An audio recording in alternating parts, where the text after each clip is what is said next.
Hello, everybody. Welcome to Nintendo Pow Block here on Boss Rush Network. I'm your host, Dan Light Excited ADV. Joining me the one, the only bossman himself, Mr. Corey Dirrig. Hello, good sir.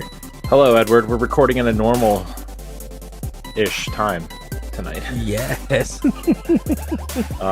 It's still the previous day. Yes. Man, dude, I feel so relaxed. I got my first massage, everybody. So shout out to Yenvier, who did my massage. Great conversation that we had. Man, he just worked wonders on my back. Got a lot of knots and tension and stuff out, and I'm like, yeah, I'm gonna have to go back and you know, get a 50 to 80 minute one, which was, I was talking to him, Corey, and when I first looked at the price of stuff, it was like $125 for the massage. But it was like at the W and everything, and I was just like, just getting that taste, getting that feel. Didn't even realize that 30 minutes had passed, but realizing that we was talking kind of throughout the whole like massage, I was just like, literally I was just podcasting. But in realizing that, yeah, I'm a talker. This podcasting is like literally in my blood.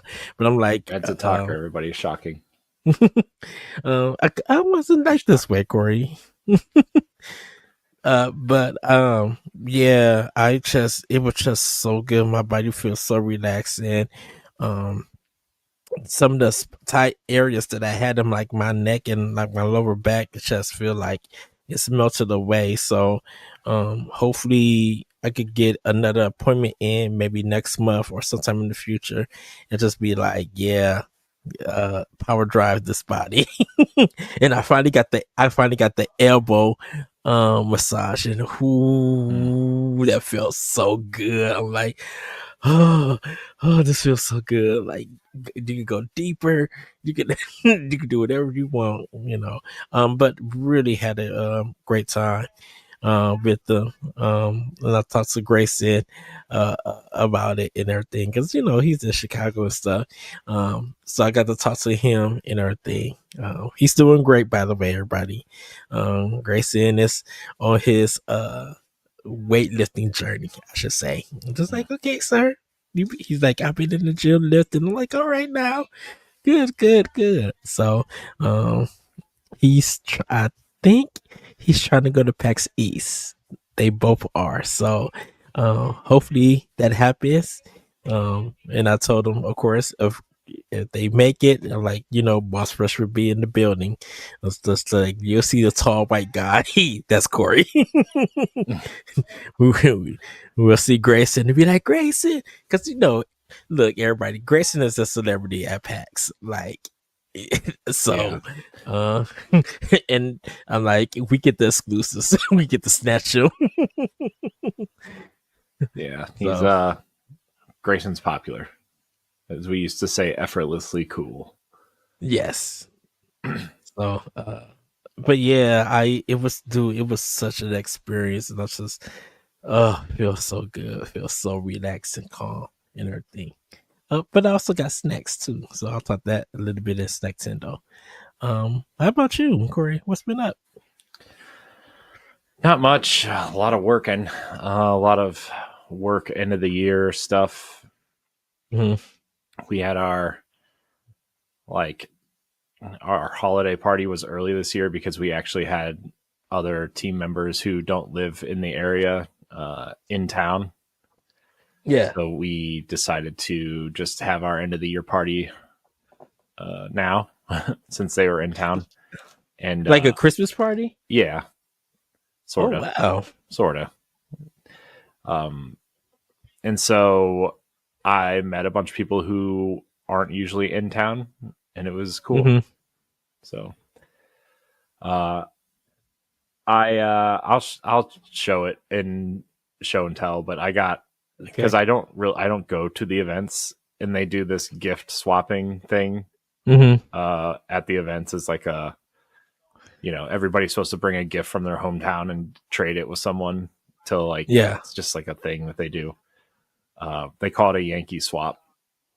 So I never get to do it, but the one event lead who lives in New Oh. Zealand brought me something really cool. But I'll show it during show and tell because I never get to go to Oh. the event. So he thought it would be nice to bring me something, and I felt bad because I didn't know he was Mhm. doing that, and I didn't get him anything. But it was really nice, and it's a really cool thing. We kind of do that. I was listening to a podcast today, and they said they call it like a white gift, where everybody gets a budget, Mm-hmm. and you buy a gift for that other person. But if they want to swap or Yeah, something, it's the they white can. elephant, the white elephant Yeah, gift exchange. Yeah. but like I have never heard it called that or anything. I'm just like, oh, that's what it is. Okay, because we have done it at my old store, but we would pick a name and stuff, but we would buy something for that person, and then Mm-hmm. someone else would buy for us, off the list that we made and everything. And I kind of, I'll see the list and I kind of go all out. Because I may get like all three of them, and then I do try to get them like a hot chocolate gift set and like snacks. Mm-hmm. So like if it ever gets cold and something, they not only would they have a gift, but they have something to snack on and drink or anything if they can. So I kind of go a little bit extra the mile. Nice. Cool. So, but Well, yeah, that's what I guess we've been up to I mean, lately. I've been working a lot. It's been a really busy, Hectic. weird last Yeah, couple I months. think I think we didn't even talk Thursday. I think I know there was one day that I messaged you. I mean, and understand you were busy, but I think you was like super busy. It's like super busy. So I was just like, let me just say hi to him to know I'm okay. Hopefully he's doing okay too. I'm just checking in. Yeah, it's been. I mean, it's just really been busy and just really Mhm. not. I don't know. A lot of stuff before like the holidays, like really kick in um next month. Yeah, So understandable. yeah. So Well, Corey, would you like to get into Snacktendo? sure, Uh, I guess we can. so, well, everybody, I'll go first on this one, Corey. No, Because I actually, just kidding. um, I actually went to the movies, Sunday. I went to go see Predator Badlands, really good movie. Um, so, but I got like my pretzel bites and cheese. Hmm. I kind of realized that I ate I had my pretzels with the cheese, but I still had a lot of cheese left over, and I'm like, that's kind of sad. So, but it was really really good. I had some honey barbecue pulled pork sandwich from this restaurant, Aunt Teddy's, is I guess the name of it, and really really good. Had a lemonade from there. I've been drinking a lot of lemonade lately. Didn't get no snacks or anything from them, but it was a really really good sandwich, and I was just like, oh yeah, this filled me up. This filled me up good. And the honey barbecue, like really really, like the sauce of it was really really good, and the pulled pork was spot on. Yes, everybody, I did get a McRib this week. Also, it's back at McDonald's, so I had that. Um, I also went to so when I went to the movies, after I left the movies, I went to the grocery store that was near me. Of course, I got some sushi and something to drink. But I went to the candy section and I can't believe what I seen, and that they brought them back. So I don't know if people know about this, but the cream savers. This was the lifesavers kind of food, but now they just call cream savers by Iconic Candy. The one that I just showed is the orange and cream. I did get the strawberry cream too. They have both flavors, but they don't have the yogurt anymore. They didn't bring the yogurt back. I ran, or I should say walk, like quickly to the yogurt section in the grocery store to see if they have it, and they don't. But it seems that someone is bringing that candy back, but it's just not saying lifesavers anymore on it. And they still got the kind of packaging, and I haven't tasted it or anything yet. I will. I've been trying to save them for Snack Tendo, the show, but like now that the show, I'm gonna pop them open, take them to me at work, and like snack on those. Really, really good. I was just like, oh, this used to be the candy back in the early 2000s. Like when Lifesavers brought them out, they were hard to keep in stores because everybody was buying them. And then the yogurt came out, but only at Walmart. And once it's sold out at Walmart, because I think they was testing it, they never brought it back too. I'm like, oh, y'all could have been making money um, with this, because it was so good. With that, had some Taco Bell also this week. Actually had a Mexican pizza and two soft tacos, which was really really good. Um, didn't do no Chipotle this week. But I did do gyro from another place on Annie's, and all these auntie places. That is like on a highway by this gas station, and I just decided to give them a try. The gyro meat is different. It was a little bit thinner, a little bit greasy, but the pita bread and the size and stuff was really good. Great fries and everything. Um, so I was just like, I could see the difference of the lamb meat that was used and stuff. It kind of felt like the gyro that I got um when I went to Seattle last year, um, and got some. So it's kind of a different taste and texture of the meat and stuff, but still good and everything. But that's pretty much it. Um, uh, yeah, that's pretty much it that I've been snacking on. Oh, also got some Mrs. Field chocolate cookies. They had to buy two, get the third one free. So I bought four and got two free. Wow. Yes, so good. Um, but yeah, that's pretty much all that I snacking on. I did try. Oh, I forgot. So two energy drinks I got to talk about. So Monster has the electric blue. Corey, it's the black can that says smooth on it. I don't know if you've seen it or anything. Um, but it's really good, really nice. Red Bull has the winter flavor, which is a Fuji apple and ginger, and it literally tastes like Canada Dry and the aftertaste of Mott's apple juice put together. Very smooth, very good. I kind of drank like half of the can when I first tasted it, and when it's nice and cold, really, really good. I was just like, oh, y'all spot on, got this. So it's just now coming out in a lot of stores. Some of the gas stations had it first, and so I just tried it a few days ago, and man, it's so good.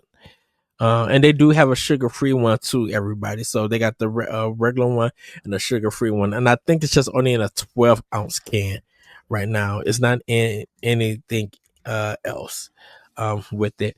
And I haven't seen them do like the 4-pack or 6-pack ones yet. I think it's just all individuals for right now. So they may be rolling out more a little bit later. But yeah, that's pretty much all I've been snacking on. It's Nice. uh Uh, well, for me, Ed, I actually did a lot of weird food this week. Not weird, but just because people were in town for work, we got a lot of food. mhm. uh, we got fancy pizza from this place called Three Palms. But that's Mm. it's like a place by where we work. It was pretty good. Uh, just pepperoni and that's all. I mean, that's what I had. There were other pizzas, but so we had that. It's pretty good. It's like a real thin, not like thin crust, like Domino's thin crust, but like a Mhm. thinner, just a thinner crust. Um, Kind of like Jack's Pizza or I don't know what Jack's Pizza is. Tombstone pizzas like Oh, that. yeah, I guess so. Jack's is it's thin crust. Mm, It's kind of like Tombstone in a sense. It's like we call it like bar pizza in a sense. mm. On how thin it is. Um, I I didn't know if you had it like in your grocery stores or anything. It's like a red name Jack's, and then it's like on a blue background. Mm. And then we that night we went to like some country club that's by work for I don't know, they had like appetizers and finger foods and stuff like that. Hmm. Little sliders and little like buffalo chicken spring rolls and stuff like that. Ooh. So that was really good.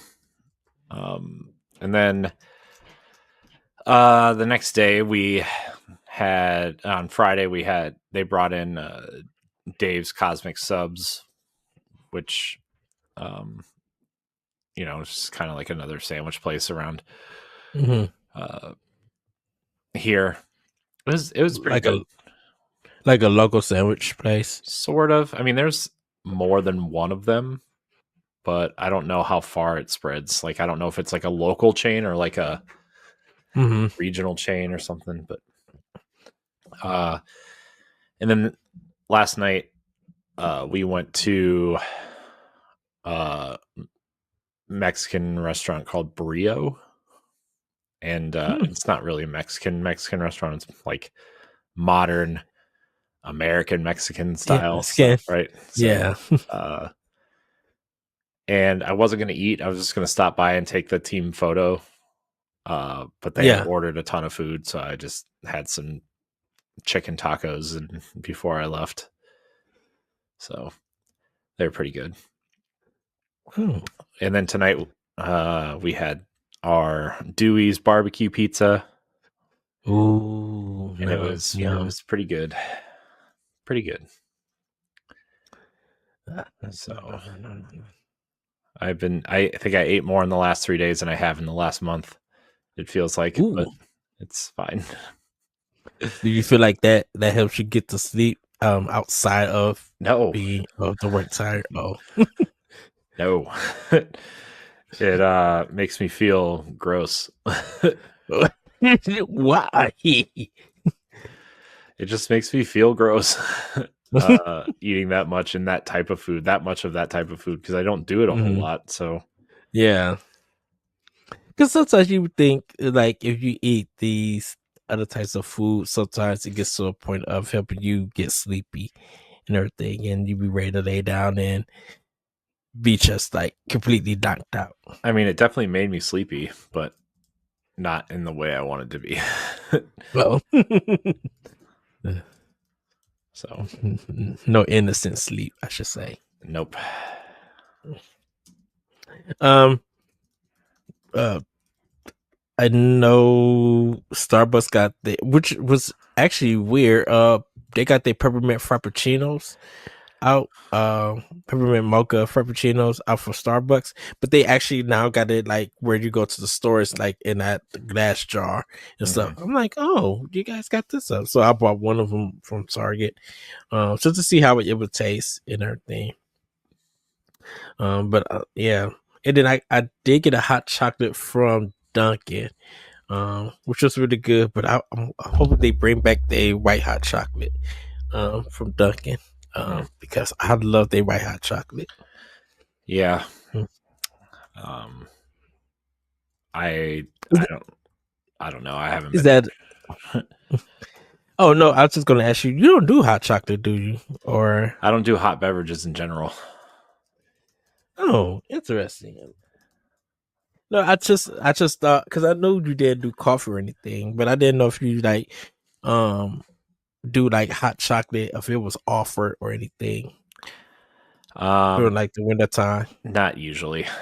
I don't like hot beverages. It's just not my thing. Hmm. Okay, that's all. That's fine. It is fine. Look, it's getting um.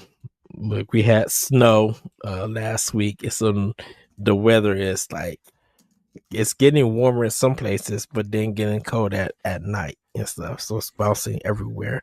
And it's supposed to rain again, I think this week here. So Yeah, it snowed here last week, so which was yeah. great. So Yeah. Well, everybody, we're gonna get into playing with power. Great. What have you been playing with power?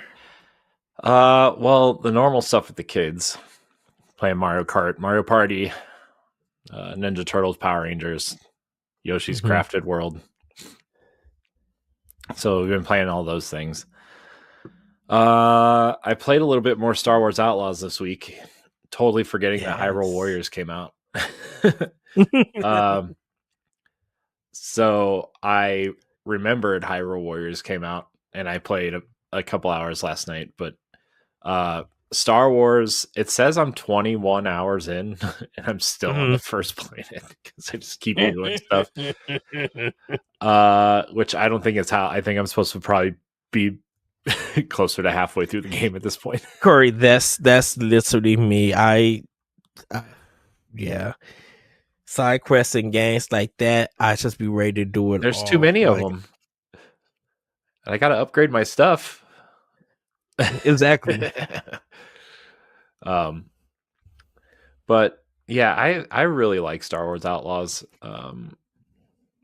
It's itching that Assassin's Creed itch, even though Hmm. it's not really the same game. It's just scratching that itch for me.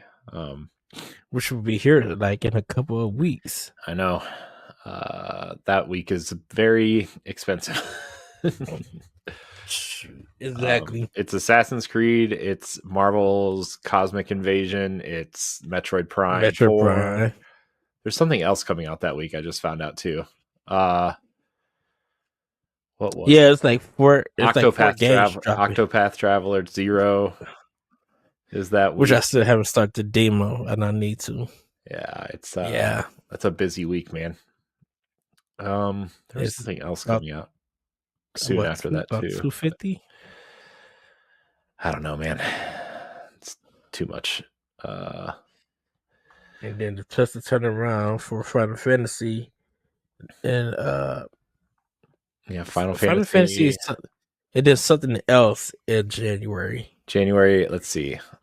Right now, all it's listed as Final Fantasy on the Switch 2 at least. Yeah. Is the Animal Crossing Switch 2 edition upgrade, and then Oh, Final great. Fantasy 7.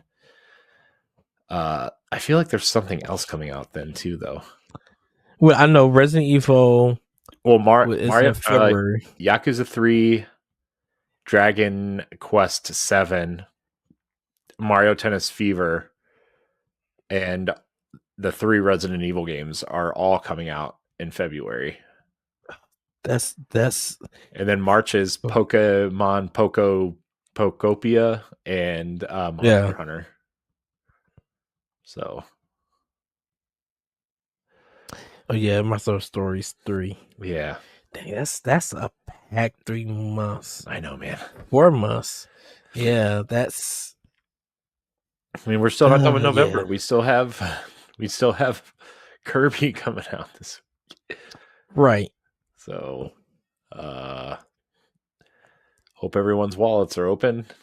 Well, it is I the don't holidays coming know. soon. I don't know about Kirby's. I don't know if I'm going to get Kirby's Air Riders. I want to, Mm-hmm.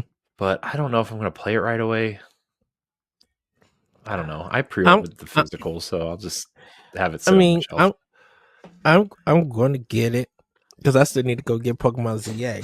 Like, I'm going to get it, but I think I'm gonna hold off on it because, like I said, I'm like, I got Expedition 33. I gotta get through. Um, I gotta try. I mean, I've been playing I've been playing like Octopath Traveler, the first one on Xbox, and I'm just like, okay, I need to get off this game so I can start Expedition 33. So I'm like, I gotta get through that before like the end of this month and going into December. You know, I still got to go get like Keeper, and everything. Like there's still stuff from Series X that I need to get to finish. I don't even remember the last time I turned my Xbox on. I'm gonna be honest with you. Well, I think whatever the last Destiny update was, which that's another game that's another thing I have to play in December too. That first week, Renegades drops on December 2nd, so that'll be fun. Is that like the new expansion? Yeah, yeah, it's the Okay. Star Wars expansion. So, Oh, it's gonna be interesting to say the least. yeah. So well, balancing my time and stuff out. And that's shoot, I gotta finish getting these PAX West interviews out. I still got like about It's almost next 9 more to PAX. do. Chop chop. I know. I'm working on them, breaking them down and getting them edited and getting them out. I'm trying to. Yeah, I'm trying to like, come on, we need to slow down with this work stuff. So Yeah. it's good money, but I'm just like, everybody needs to fix their own situation because I'm only one person. Yeah. So. Well, there's a lot. But Hyrule Warriors Age of Imprisonment. Yes. That game, I was not expecting to have as much fun as I am with it. I really love playing as Zelda in this game. It makes me want yeah. it yeah, Echoes of Wisdom, we got to play as Zelda, but this makes me really want to play as Zelda in this world, in this version of the world, like a Breath of the Wild style game in this world. Giving her melee weapons changes everything. Yeah, and I mean, she can even use magic too, and she's got the light arrows and everything. Like, yes, it's just really fun. And I feel like this is built differently than other Muso games. Like, it's still a Muso game, but it's like, I don't know, it's different. And I don't know if it's just because it's running smoother and the colors are brighter and like it's on the Switch too, instead of like, Fire Emblem Warriors running at like 5 frames a second on the Switch One or something. But even with Fire Emblem Three Hopes, that I didn't even mind the frame rate and stuff. It's that earlier Muso games, even Fire Emblem Warriors that came out on the first time on the Switch, it had a time limit, and once they took the time limit off, people were able to do more because that time limit was rushing you so bad. So now that you don't have that in these games, you could literally just, mow down as many enemies that you want to, and then kind of they still adding that Zelda formula with a lot of stuff. Like, in order, like, an attack would come and you'd be able to counterbalance it with one of your specials, or you'd be able to use something for the Zonai, to help you in those battles. It's a balance there, but it's so addicting with that balance being there. Yeah. And like playing as the other characters is like I think playing as Rauru. I only have Rauru and Minoru unlocked right now. Hmm. Uh, and like they're fun to play as, but like I really only want to play as Zelda. Like I really only want to play as her because I feel like it's clearly her story, right? I mean, Yeah. I feel like it's her story to tell, and so like if I'm playing as these other characters, I'm like because they like switch to this character because the Nintendo 5 hour tutorial phase that's still going where they're like, this is how you switch characters, switch to Rauru, and then whatever. But like I really just want to play as Zelda. uh I mean the other characters are great, right? Rauru is super OP, by the way. I don't know if anybody else noticed that, but I did. I noticed. I think like in the beginning he's definitely overpowered. Yeah. Well, he's like when you first start and get him, you're like level what 2 or 3 as Zelda, and he's a level 10, and Yeah. you're like, oh well, yeah, he's gonna murder everybody.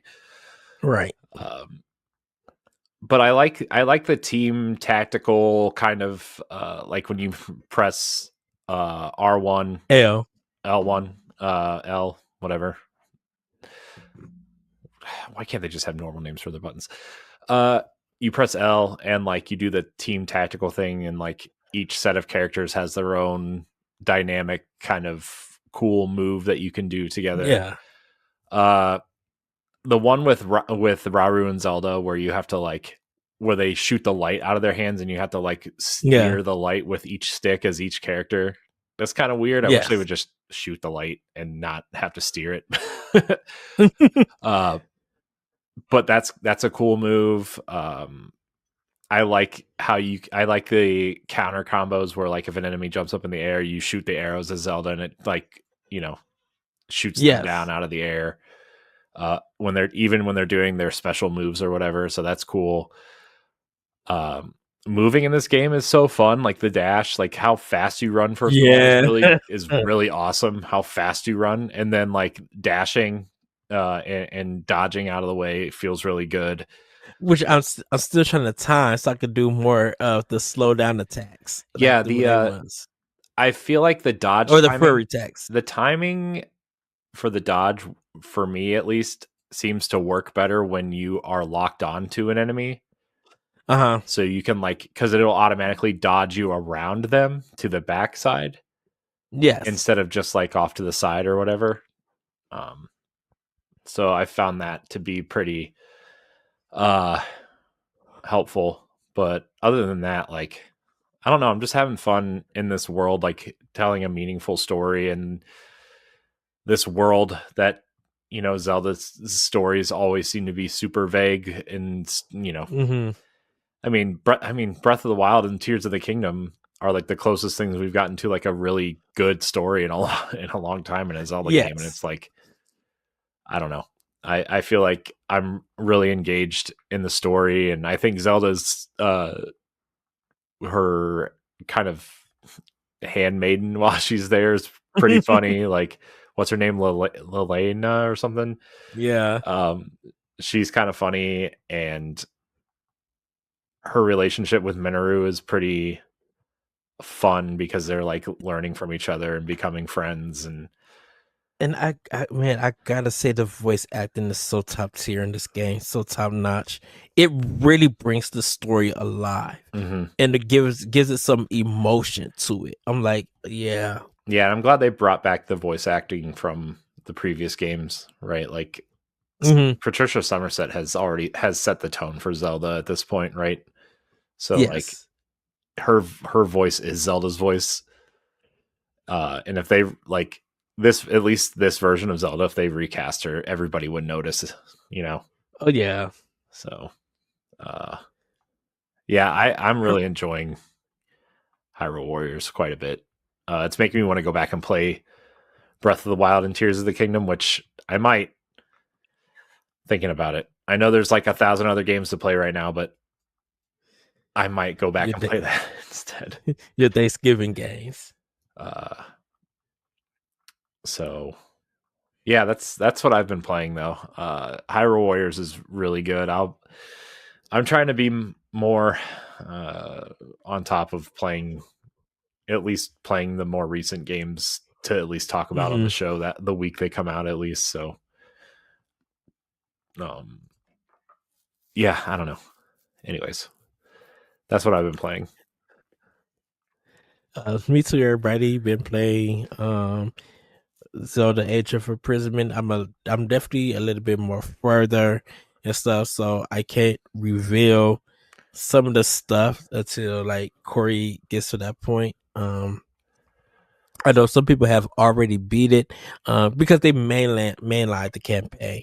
So Yeah. I'm doing side stuff and taking my time with it and just having fun that way. Mm-hmm. Like I said, I've been doing Octopath Traveler on Series X. I also been doing Ender Magnolia Bloom in the Mist. This is the sequel to Ender Magnolia. I'm actually at the end of the game, so I just got to fight one more boss, or the final boss. And then I did the side mission where I could get the true ending. So I just need to do that. This is a Metroidvania game, so once I finish that, I'll be good to go with that after that game. Yeah, like I said, I did download the Traveler demo, Zero Octopath Traveler Zero demo. I did download that, but I haven't started yet. Um, uh, I know about the Metro Prime 4 previews. Didn't watch none of them. I'm just ready to play the game in the next couple of weeks and everything. Just get my hands on it and get to playing that. So It's pretty so much. funny. Everything I've heard about it, like been reading and hearing about it, Mhm. I'm like, this is just Halo 4 again. I'm like, this is just Halo 4 again. Which I'm not Oh wow. complaining because I liked Halo 4 a lot. Which is funny because the folks that worked on Halo 4 went back to retro I know. with this game. I So it's know. like, It's so funny that like they those like when they moved from Metroid Prime to Donkey Kong, right? mhm. The first person specialists that were working on the Metroid Prime games went to 343 to work on Halo 4, and Yeah. I guess they worked a little bit on the Halo Combat Evolved remaster that they did for 360. Uh but they went and worked on Halo 4 and part of Halo 5, and like Halo 4 felt a lot like Metroid Prime. Like Dude, especially it felt a lot like Metroid Prime 2. I think me and you was watching the E3 presentation when they showed Halo 4, because I was just like, Mm-hmm. this looks a little bit like Metroid. There was something about it that had that It's retro it's feel to it. the Prometheans, right? That's what they're called. Mhm. Like they looked like straight out of Metroid, and like the facilities that Chief would go into was like that's very Metroid Prime. Yeah. It's the And orange then glowing. It's the glowing orange stuff, and uh-huh. like the lighting very much was Metroid in Halo 4 also. And I then love Halo 4. you It's so good. and then you go and look at it and read some of the credits, be like, oh, these people from Retro that worked on it. Yeah. Because I didn't know that they left Retro, because Well, I'm that assuming kind of that stuff wasn't like high, like we didn't talk about it then like we talk about it now, right? Like people right, leave, like it just wasn't a thing. Like, oh, people just went to another studio to work, whatever. But because Metro Prime 3 was already finished by the time they left to go work on Halo right, 4. because Retro was moving on to Donkey Kong, and then Team Ninja was doing Metroid Other M, which wasn't An a first M. person game. Right. So That's so weird. plus, like, It's so at that weird. time, like working on a new Halo game, you have Halo on your resume at that point, right? Like Mm-hmm. you could get a job anywhere at that point, right? Like Halo was the biggest thing from like in that time frame. Which, if you think about it, like Halo 3, I mean, just Halo 1 through 3, help Bungie become more mainstream, name recognized. So it was easy for them to do Destiny and get that interest in that game, where Metroid sustained Retro as a big name. So but we didn't know people at Retro or anything. Like there was never like that one big person or something. It was just, Retro made these games and stuff. So when those people left and went to Halo, and as time went by, seeing Metro Prime 4 and hearing the stories that what Call of Duty, Battlefield, Halo, and I think someone else, people from those games were that had the experience going to Retro to make Metro Prime 4. It's just like, wow, this is like crazy to even hear that. Because like people from those IPs and stuff to make this one Metroid game, that's something that you would never think of. Mm-hmm. Dude, heck, we still trying to figure out how did Kobe Tecmo and Platinum Games come together to make Ninja Gaiden 4, and everything. Yeah. Like, and I think that's because the the two well known people who were at those respective businesses weren't connected to them anymore. Mm-hmm. So now they're able to like there's like really no rivalry or anything. These two developers could come together and work together and make a game. Yeah. So yeah, I mean, I'm interested to see what Metroid Prime 4 is.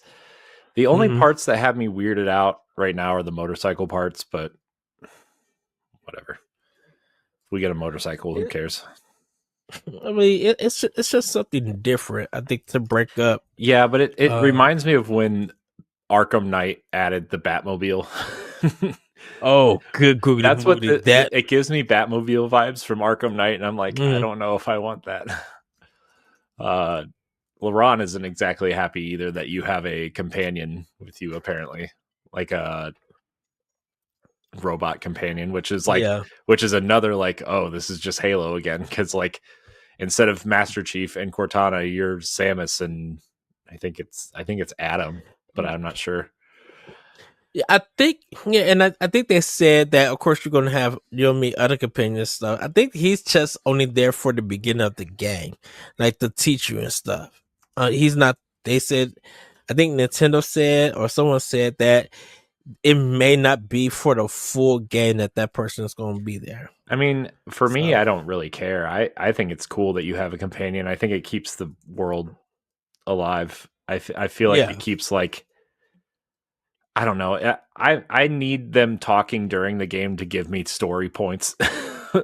Right. And if you're not giving me story points, then like, I don't know. I think just walking around exploring, it's fine, but it's not like exactly what I want from that. But it's fine. I'm sure it'll be great. And I like maybe there's a lot of new stuff in Metroid Prime 4 that we don't know about. So it takes time to introduce that. Everybody should know that Nintendo, when they're teaching, they're gonna make sure that you know about these things, about these abilities, about this gameplay. So when it comes to a point where you feel like, what was I supposed to do again? You remember that you've been doing this gameplay idea for most of the game. Now you just got to switch it up and combine it with this one, and stuff. Yeah. So. Yeah. So, oh, you're the one that's still talking about what you've been playing. Sorry. Oh no, that's pretty much it. It's just those games, for right now. Like I said, I'm just trying to finish them up. Well, Bloom in the Mist, I'm trying to finish it up, and then Xbox, I'll soon jump into Obscure Expedition 33, because I need to see why many people are feeling that as game of the year, or why something like Dispatch or these other games is going to be big competition for them. But still, Expedition 33 is still like number one for a lot of people, which is cool. Still my game of the year. Not that I've played enough games to make that judgment, but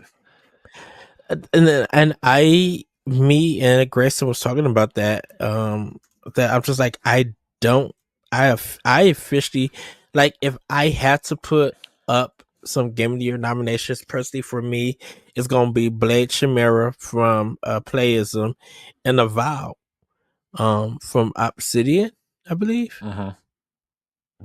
Yeah, because I haven't got the Outer Worlds yet.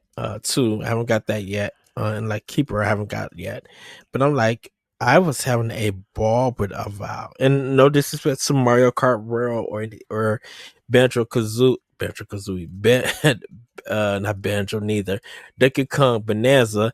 I need to finish Bonanza, also, and everything. It's just these game jumping around and stuff. It's like, man, I'm like, please don't let this become a problem for me for next year. I'm like, I need to be dedicated and finish these games. yeah. Yeah, I need to finish some stuff too, and I'll get to it eventually. Trying to put together some templates for the bossies so I'm not like scrambling like I was last year, even though I started early. Yeah. But who knows? Who knows what's going to happen? Who's to say? Yeah. I actually cannot speak for PlayStation this year. So I'm like, if I had to give it to a PlayStation Game of the Year, I'm gonna give it the Fresh Tracks. Because I haven't played Ghost of Yotai or anything. But like the team who made Fresh Tracks, yeah, they get my Game of the Year. Vegas soundtrack, dude. Nice. So yeah, and if you guys haven't seen that interview with Stephanie for Spotlight, go check it out. Yeah, check it out. Yes, I have his interview too. That I need to for Nick Spanos. He's the level designer at Buffalo. Yeah, go check out that. Go check out his interview with Stephanie. I am to come doing my PAX interview, working on that. That'll be coming soon. And yeah, if you guys have not played Fresh Tracks on PC or PlayStation 5, pick it up. You're gonna have a good time. I'm super excited for the Series X version. I cannot wait for that to drop, so I can just have my headphones on and just like, yes.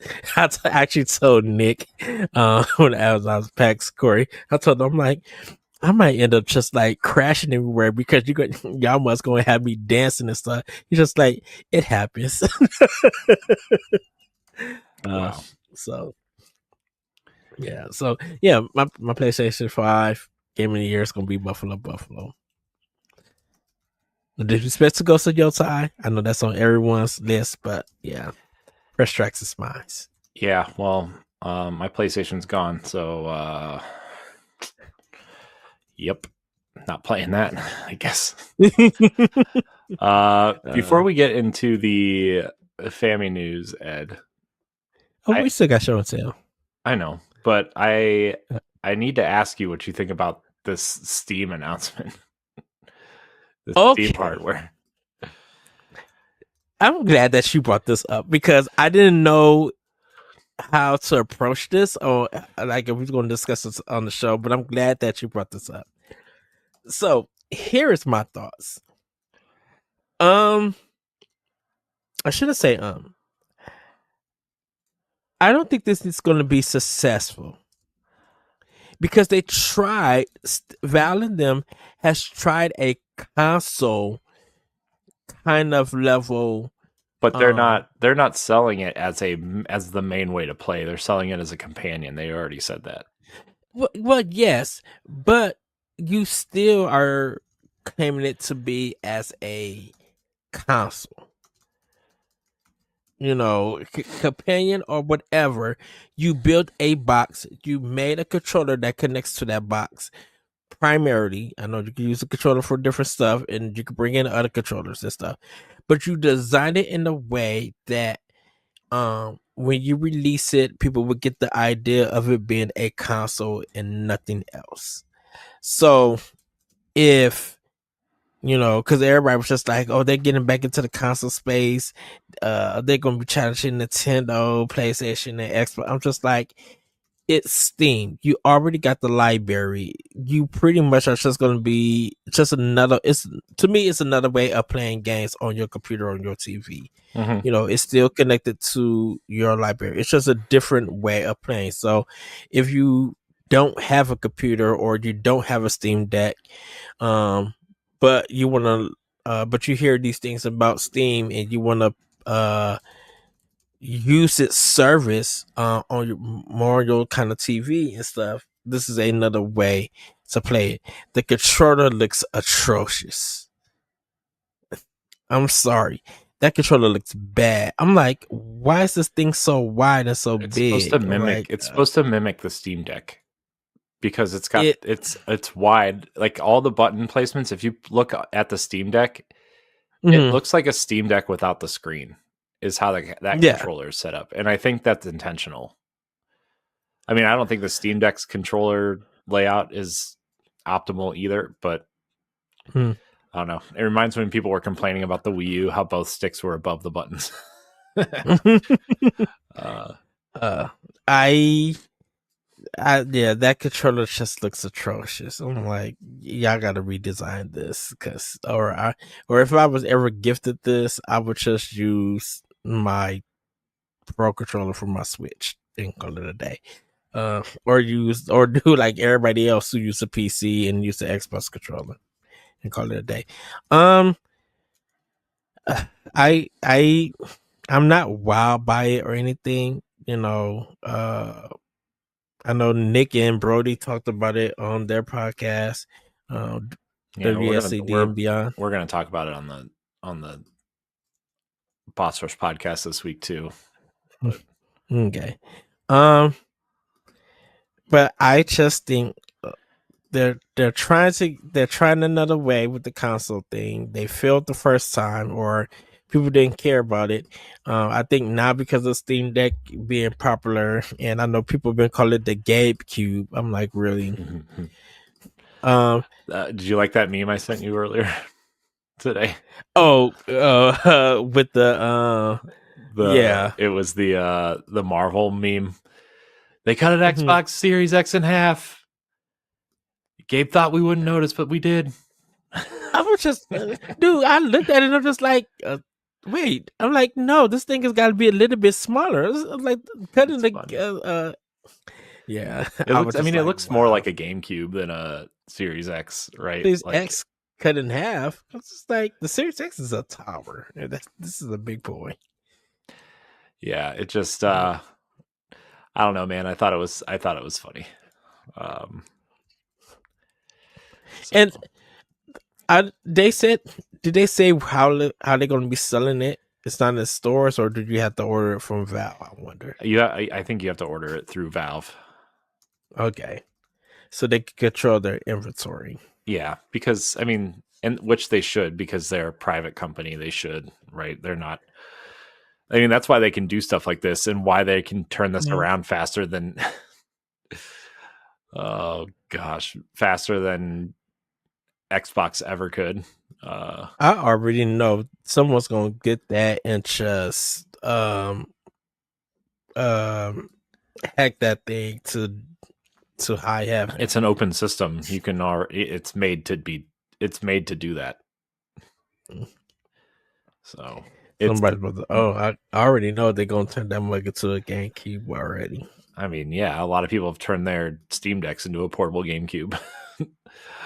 Shoot, they was doing that with PSPs and Vitas. I'm like, it's a Nintendo system now. What the heck? Yeah.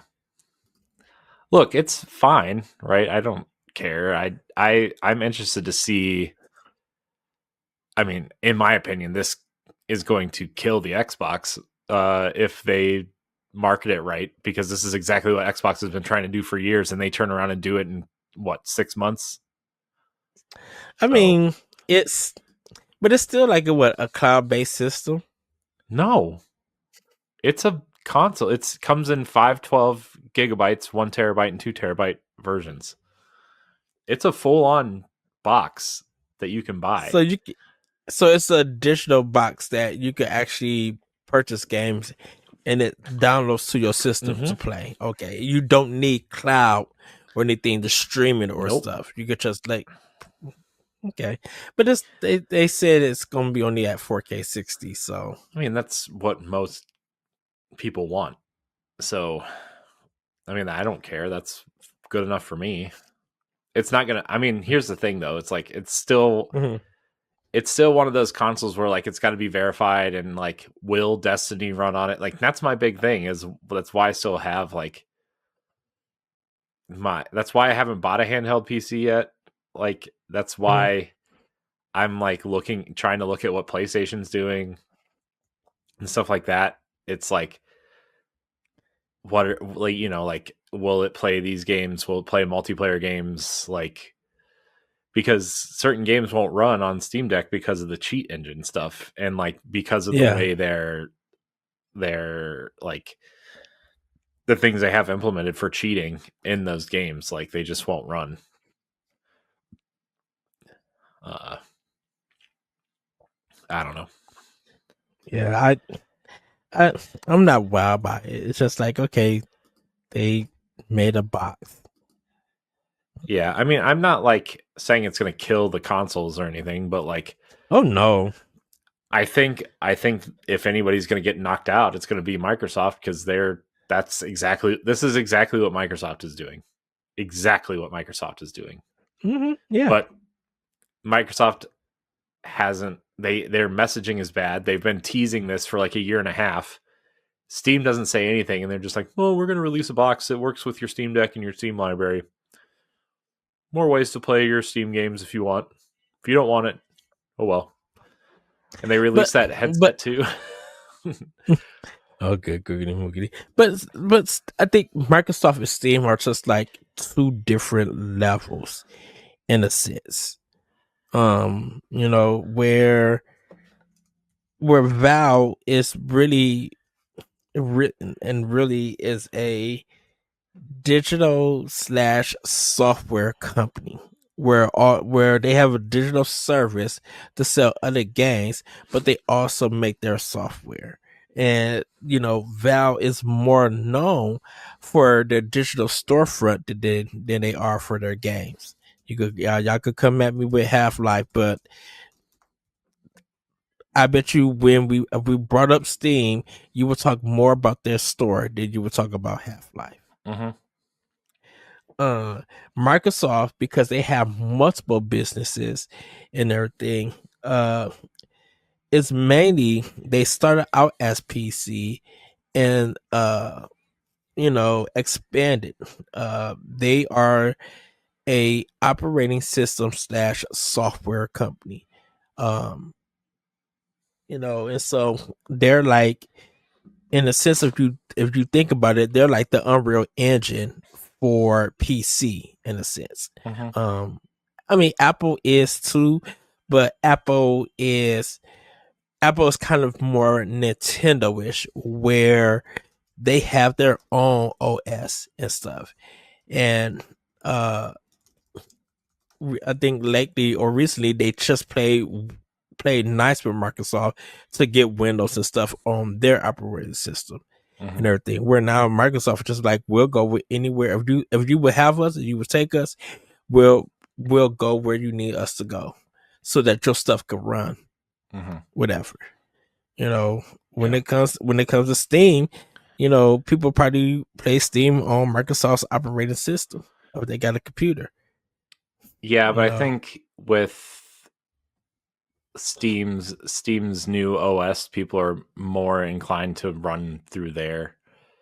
Hmm. I just think it's clear that Steam is coming for Windows and coming for Microsoft. Like, they want to be in that space. It really feels like, and obviously this comes from a non PC gamer, so take this with a grain of salt, everybody, Mm-hmm. and save your comments because I'm not going to read them. Uh, but I think I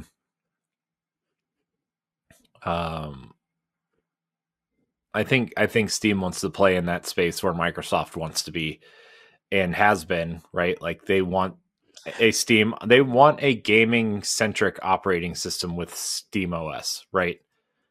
That's what they want. They've been building what's the program shoot, it's on the tip of my tongue, where they basically emulate Windows versions of games to run through Linux and through the Steam OS. Oh my gosh, what is it called? Oh, I gotta look this up. It's bothering me. But basically, like I think if they can get that running in a way that makes sense on multiple devices, they're gonna be a very powerful. See, kind of I console. disagree with that. It's because you disagree with everything that's popular. No, because I think the thing about it is, and maybe this is my viewpoint, is that I think for me is that their service is going to be more available, but Valve and Valve's games are not going to be, because Valve don't. I'm sorry, everybody. I know you'll probably be mad at people. Going to be mad at me, but Valve don't have enough first party to sustain them as overtaking Microsoft. Oh, that's the name of it. Yeah, I knew. I almost said Parallels, but that's not it. That's where you run Windows on Mac.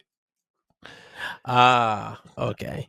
Where I feel like Microsoft, with all of their services, all of their companies that they have to make games, whether they be exclusive or they be everything, Microsoft has more. Microsoft just has more to them than Valve does. Okay, you got Half-Life, you got Left 4 Dead, yeah, but and I don't think they're going for that though. Right. So I feel like, well, they have Deadlock and I think that's out soon, maybe. Oh, okay. Which is their new competitive shooter. Oh, great, another one. That's why I feel like they're not coming for Microsoft, even though it may seem like that. I'm like, Microsoft something has more to offer. Even if they get their service and like Game Pass and stuff is on it, they have games to make you want to be on that service. It's just not about having a digital storefront. I mean, it is. Everybody has a digital. Well, because that's their money maker. Yeah. For Valve, Yeah. So if they're making more money off of that than they are because I mean, when you only have like 115 employees, right? Like Valve does, and you're a private company, making 30% off of every game is like, dude, there's everybody that works there is like, so they're set, and so they can experiment with things like this. This is an experiment, right? For them. Which that's what I think. That's why I said is coming from me. It's just like they're not going for for me, they're not going for Microsoft because I feel like Microsoft has more to offer. Valve doesn't. Like I said, Valve just offers. I think the Trojan horse to all this is everybody's Steam library that they've been building since 2003 when Half-Life 2 launched, right? Like that's the Trojan horse to this whole thing. And if they can like figure out a way to make this work on your TV, and you can just like, oh, well, this box, if I don't want to sit at my desk and play games, I want to sit on my couch or play, a couch co-op game with a friend or something, or significant other or something, we can just turn the Steam box on downstairs, right? Like that's to me, that's what they're going for. And like, this is a companion device. It's the living room companion device to the to Steam, their Steam, like your PC stuff. Now this is if you don't have Xbox and PlayStation. Like if you don't have console Well, I stuff. think some I mean not everyone. I think at this point you're either a PC gamer or a console gamer, right? I think I really do think that. Um, Well, it's kind of switched because now it's just like, are you a PC gamer, or a console gamer, or a handheld gamer? Um, yeah, but because I think that like I don't know. I just feel like I think Steam is in a really interesting place where they could just, if they wanted to, could, you know, at least become the new third console if right, Microsoft's looking to get out, which from everything I have heard uh from people, it really does seem like Microsoft is trying to get out as fast as possible of the console space, where like the next Xbox isn't even going to be developed by Microsoft. It's going to be other PC manufacturers, essentially. because I think they're with somebody. Then they connect with who's the chip? Nvidia, was it Nvidia? It's AMD. AMD. Okay, I know it was one of them. Yeah, but that, I mean, so is PlayStation. So like that's not, they're making their Hmm. chips. They're making their chips to help with backwards compatibility for 360 and original Yeah, Xbox games. They're not um making the system like the boards and stuff. yeah, so you know, I don't know, we'll see. I'm still really concerned about the way Microsoft is headed at this point. I'm Hmm. not very excited about their direction.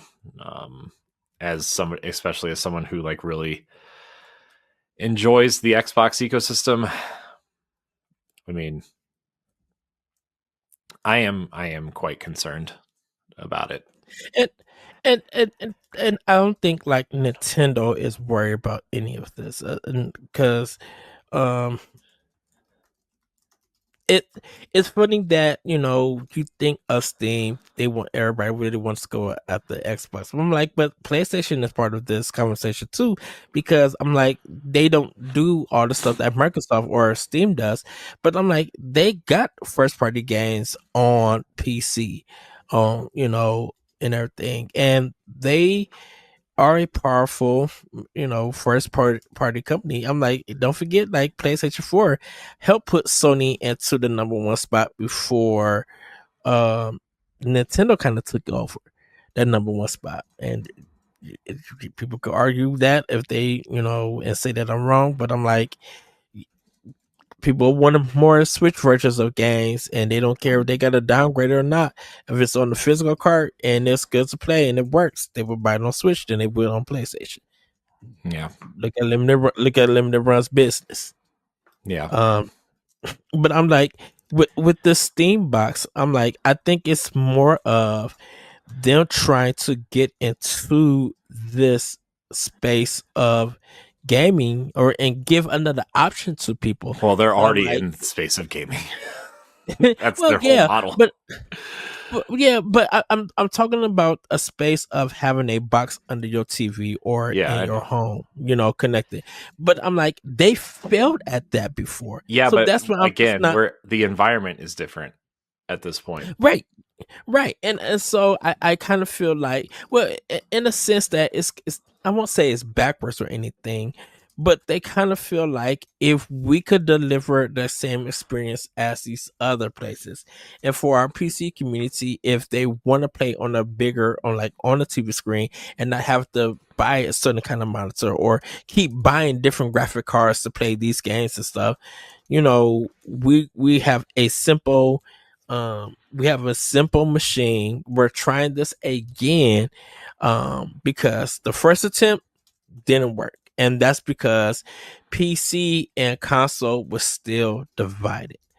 But yet, once console definitely with Nintendo, has opened up that door to bring hybrid gaming and to the forefront.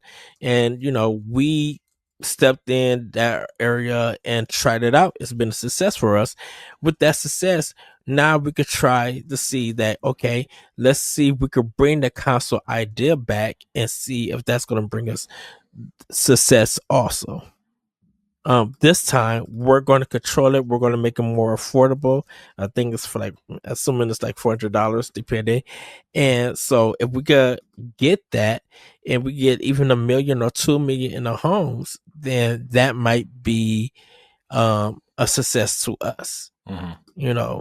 And Microsoft are just like, hey, regardless if people want to get us on our hardware, if we could get the software out, that's a win for us. If we get the software and get our game subscriptions out, that's a win for us. What are we losing? What are and everything? Yeah, okay, Val gonna get their 30% from us, but we're making good business and revenue just from Game Pass. So they could take what they want, but if we're getting more from Game Pass, it wouldn't even matter. And if we put games on Nintendo and PlayStation, that's still more revenue for us. Yeah. Yeah. So I just if people are excited for this, cool. And I don't want to sound like I'm poo pooing on the Steam console or anything. I'm just like very worried to see what happens, because their first attempt didn't work well. And if this one does work well, then I I won't say I won't eat my words, but I'm glad that they proved me wrong. I would say that.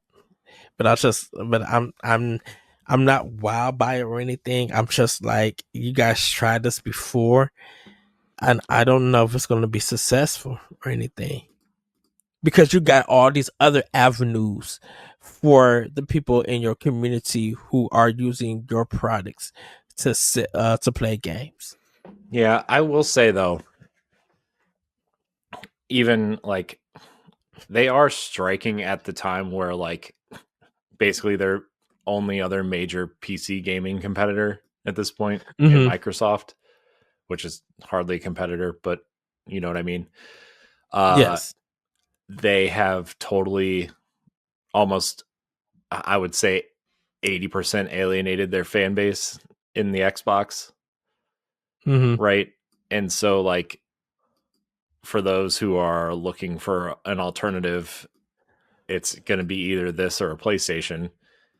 And if you've purchased games on Xbox, you can probably play them on this Steam box because of the Play Anywhere program. Yeah. So this would be like the ideal replacement for Xbox fans who maybe don't have a lot of backwards compatible games, or maybe dabble between PC and Xbox. So I don't know. I also like, you got to remember the generation behind us are huge into PC games because they grow up on PCs. My daughter has a laptop for school, Yeah. and she's in second grade. She's had one since kindergarten, right? They grow up with these things in front of them.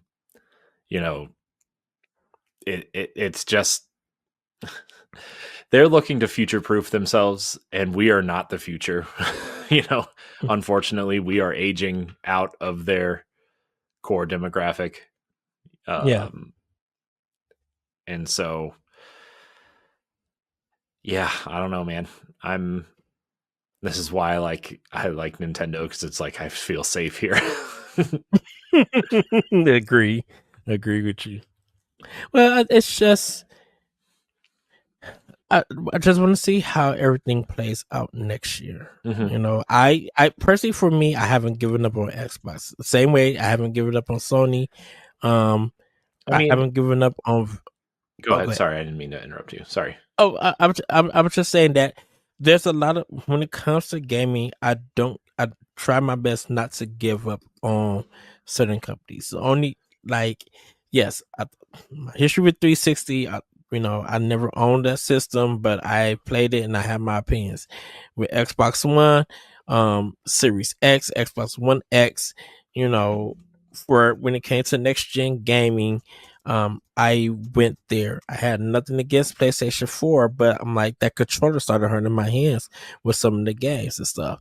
And so when I got the comfortability of playing the Xbox controller and playing their games, I'm like, I'm when it comes to third support, I'm going to be supporting them and everything, because the comfortability of playing their games and stuff while still having Nintendo as my number one.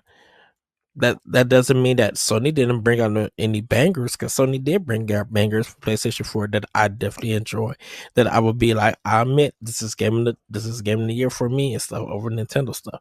You know, I won't deny that. I think that um I'm not giving up on Val and stuff, but I would just but I'm just worried to see what happens in the future. And like I said, if they prove me wrong, then they prove me wrong, and I'll be like, okay, people want to play games in this manner also. Great job. Yeah. Well, But I'm still gonna rock with my Nintendo. yeah, I guess we'll see. I'm very interested to see Valve enter the space, because I mean, Apple is also secretly trying to enter this space with Apple TV, which they don't announce, but I use a lot of Apple products and know that they are building their own version of Proton to run games off of Steam on Mac, because not enough people play games on Mac, obviously. So, Yeah, people feel like that system is a headache. OS is for good recording and editing stuff, in a sense, and maybe some other things. Gaming is not a thing for it's them. not. Well, I do want to say though, the new Apple Silicon in the M chips, the M series chips, it's gonna, if they ever care to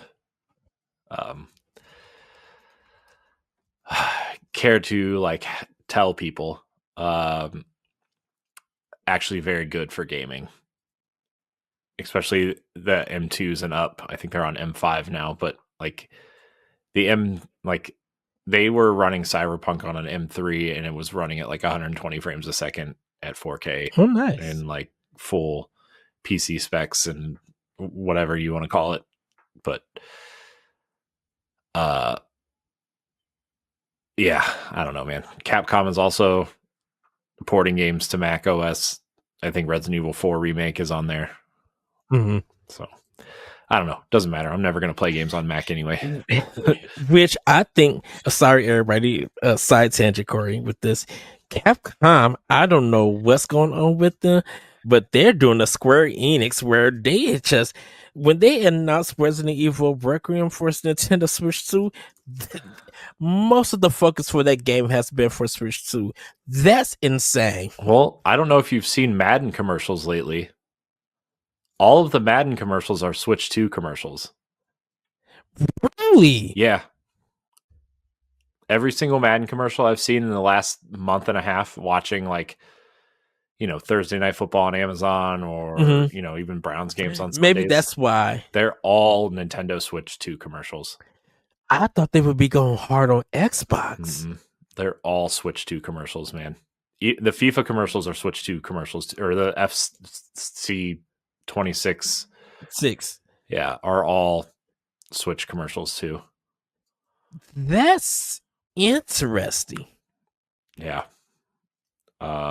Yeah, because when Resident Evil mentioned that mentioned that collection, it was just like they had the Switch 2 version first. And I'm just like, wait, when did this marketing switch? What's really going on?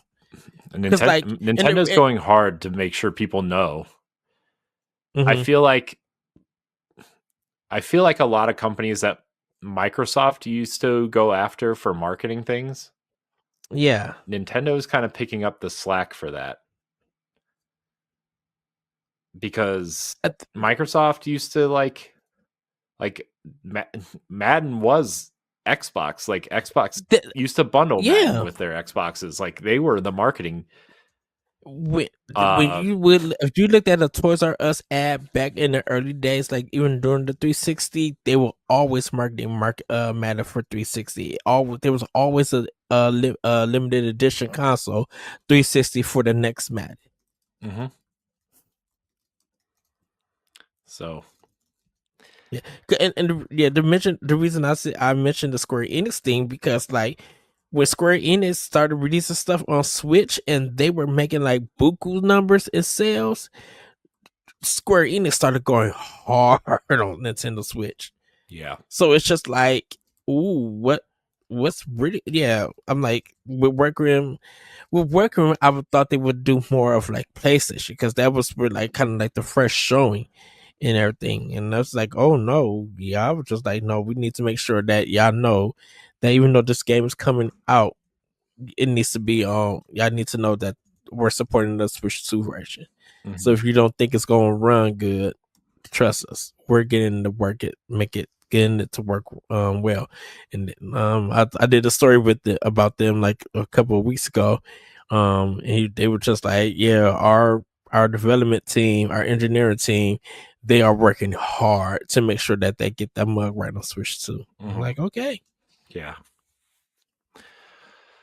So, Uh uh Corey, you had some show and tell though. oh yeah, I mean, I don't have it to show. I did get Hyrule Warriors on Switch Mm-hmm. 2 physically.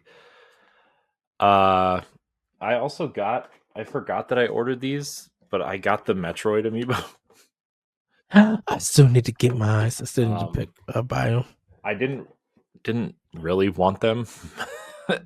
uh but I forgot to cancel the pre-order. So, whoops. So I got those. I thought about returning them though, to be honest. I don't know if I want them, especially the big like motorcycle one. Not I'm not into it, man. But I need them. I need to get both of them. so I have those. And then You said you got a gift from New yeah. Zealand, right? So this is what they call a table mat. And so but it's like this circle, almost like cutting board type thing. Mm-hmm. And like it comes in 3 parts, right? So it's like this, right? And it comes in Yeah. 3 parts, but each part is shaped like the country's bird called a kiwi. And so, it's got like, I mean, it has an eye on this side. So Oh. they're shaped, and so that's like their country's bird, and it's also made out of wood that's only found there in New Ooh. Zealand. And so yeah, it was really nice. It's really cool. I'm going to find a place on set to put it somewhere. But shout out to Is it Alistair. for you? Alistair's awesome. Is it for like you could put like a cup on it Yeah, I or think it's like for something like that? decoration. I'm not 100% sure what it's used for, but Okay. I don't know. But shout out to Alistair. I like Alistair a lot. He's got a cool mustache.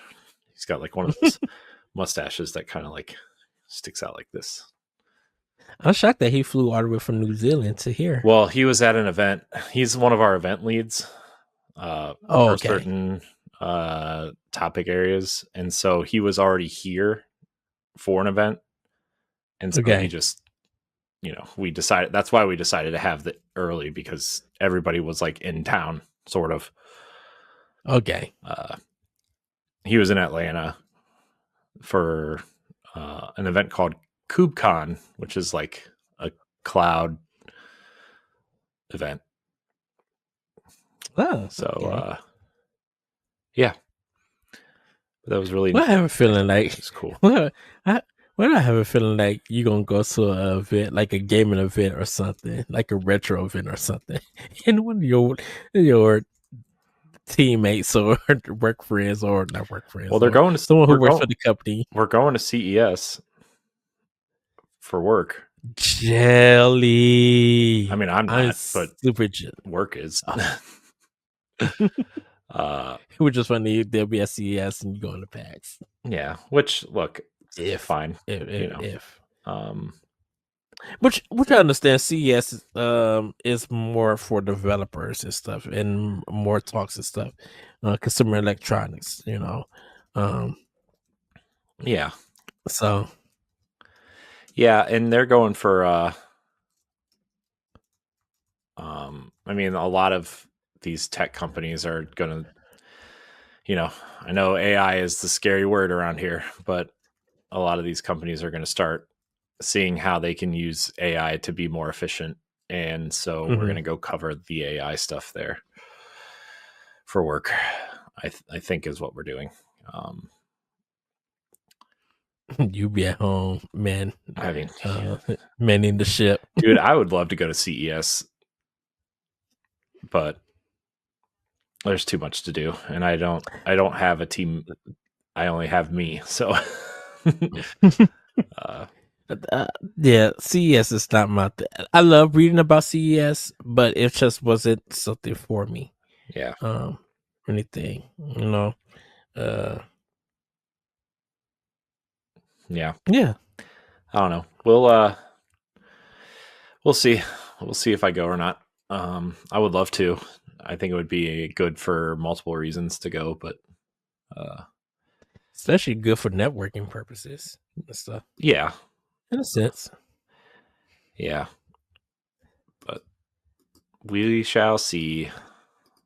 We shall see. Well, Corey, you want to get into Femi News? I guess so. All right, everybody, it is time for Femi News. Corey, take it away. All right. Well, Ed, it's finally here. The official trailer for the Super Mario Galaxy movie, the official one, not the teaser. Right.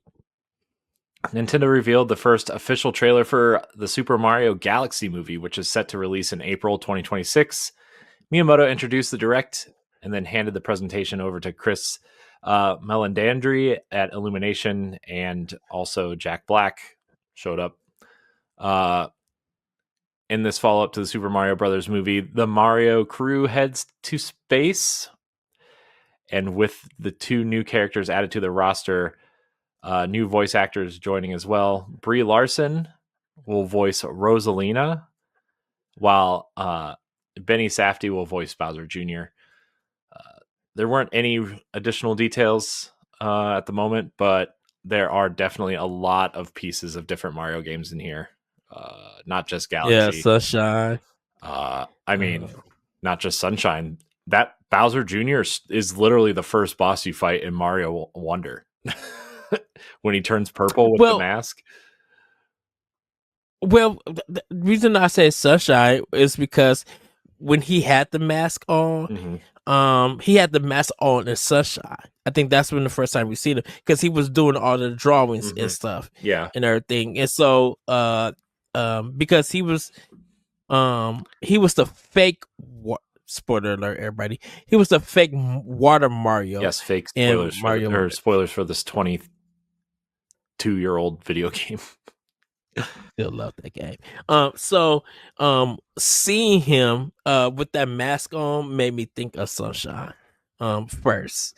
And then of course the way that they was floating off for Galaxy and everything is there. I didn't know what other game though. Those two I was just getting. I mean, Odyssey was in there. The upside down pyramid is from Odyssey. Okay. So that was like the big thing that I noticed was Odyssey.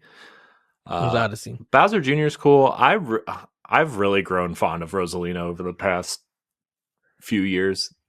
Yeah. And Brie Larson sounds really good. Yeah. Like voice wise, sounds really good. Yeah, I think Brie Larson. I know people have issues with Brie Larson for some reason, because she's an activist. Oh no.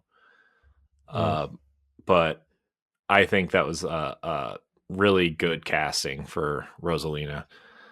Yeah. I think Rosalina looks great in this. That really cool moment where she like whips the wand out, but it just magically like shows up in her hand when she puts her arm out, and like she uses the galaxy stars to take out the robot. Yeah. Super cool. Which looks like Dr. Robotnik, by the way. The face looks like a Dr. Robotnik robot that you would fight in Sonic the Hedgehog, but I assume that's part of Galaxy. I didn't really care for Galaxy when I played it. I'm gonna try to play it again Love though. Galaxy. The Star Bites coming out sounding like kids. I'm like, yeah, that's what I kind of picture. I do wonder though, is there gonna be a part where I think you're feeding them gems and stuff, and the one like Starlight gets big when he eats them, and then turns into another planet and stuff. I wonder if that's I'm sure gonna it's going be to in be the this one movie. that was in the cage in the first movie. You know what's so funny? I literally forgot that they shrunk Bowser.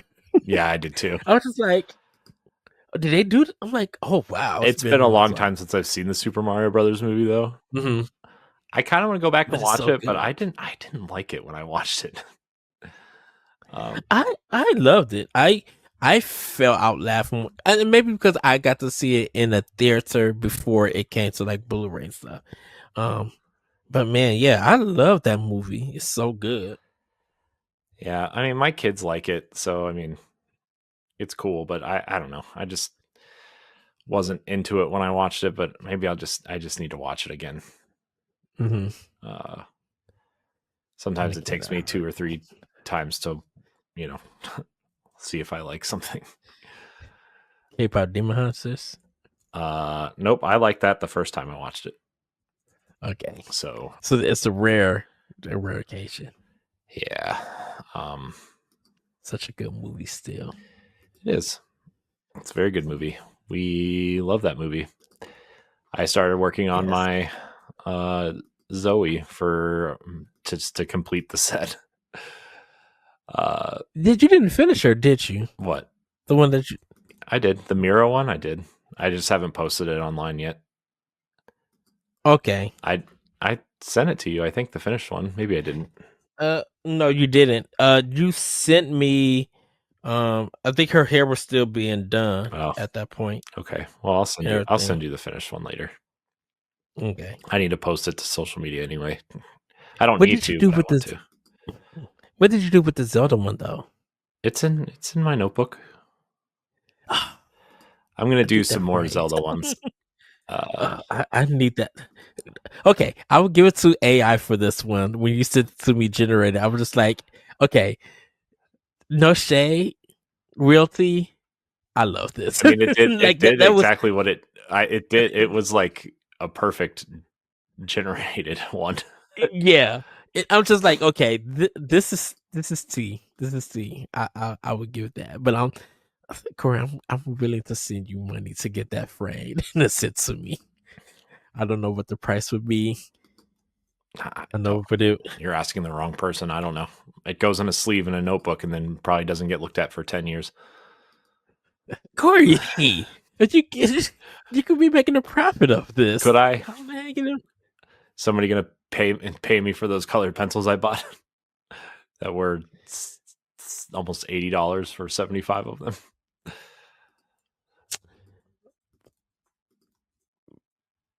I mean, the if you want to charge that, they're the Prismacolors, so they're expensive.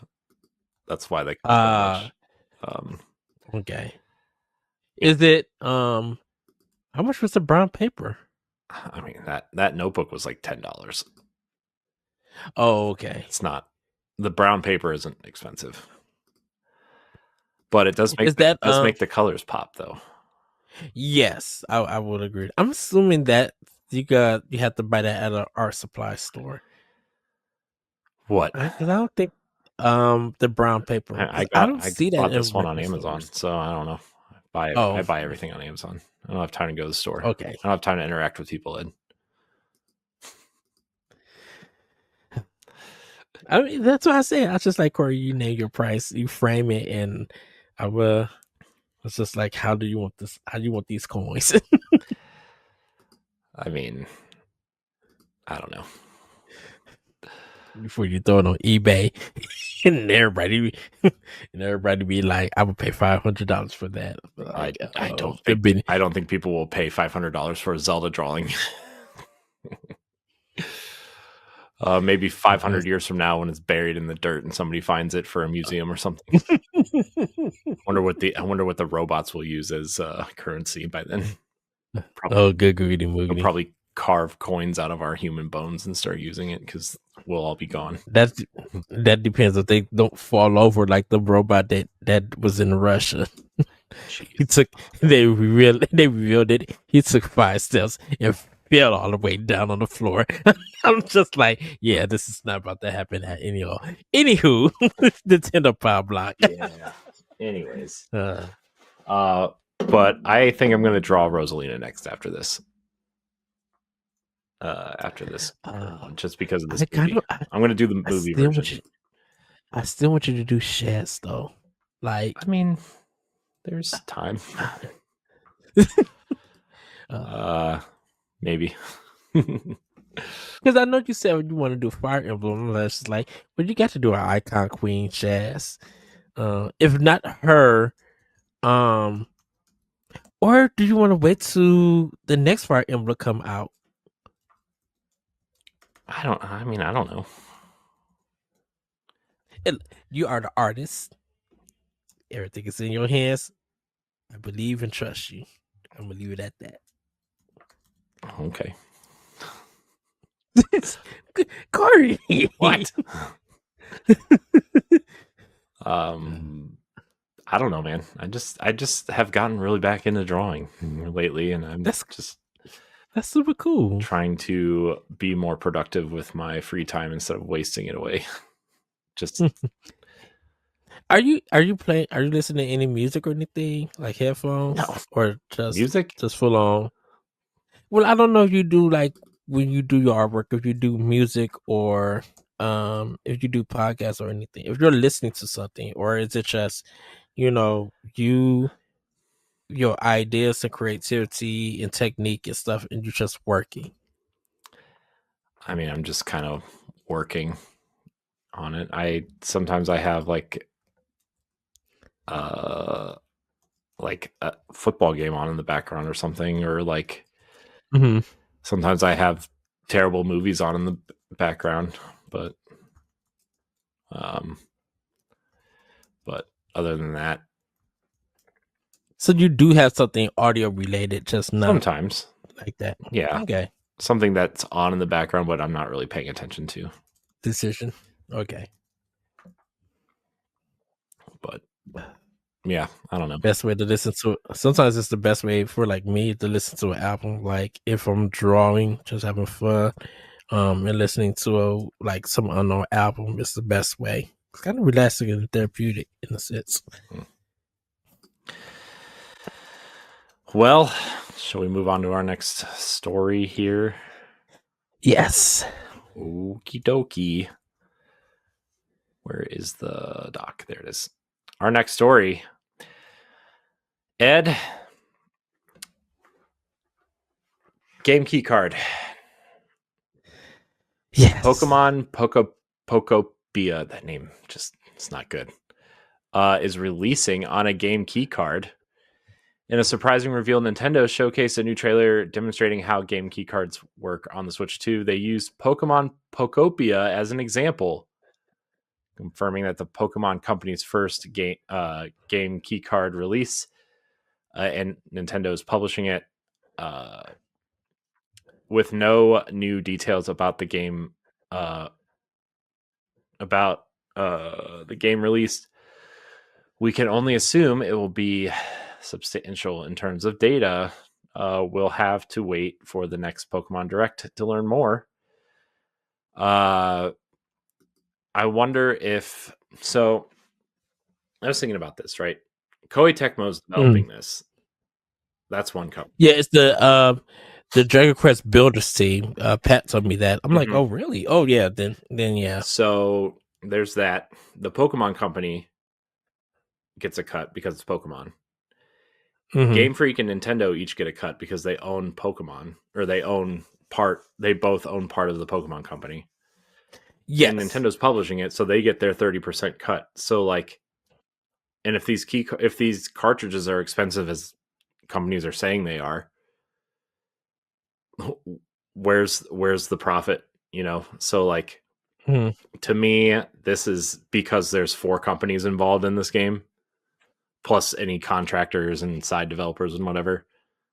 Yeah. Like, also, I'm expecting this to be some sort of live service game like Animal Crossing, right? Like Mm-hmm. they update it throughout the seasons for the new activities and stuff to do, and new Pokemon coming to the island and stuff. Like, I don't know. To me, it makes sense that this is a key card because of the type of game it is and how many developers are involved. But I know people are mad because, People are mad at Nintendo because they feel like Nintendo lied. I'm just like, Nintendo doesn't own this franchise. They have stakes in it, but this is the Pokemon's franchise. They control it. So yeah, if the Pokemon company wants to make it a game key card, they have the right to do that.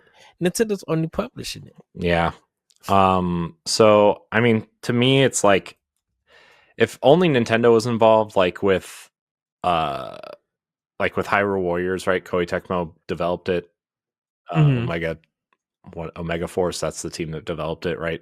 Yeah. Like, and Nintendo published it, and that's it. Like, maybe it would be on a maybe it would be on a cartridge, right?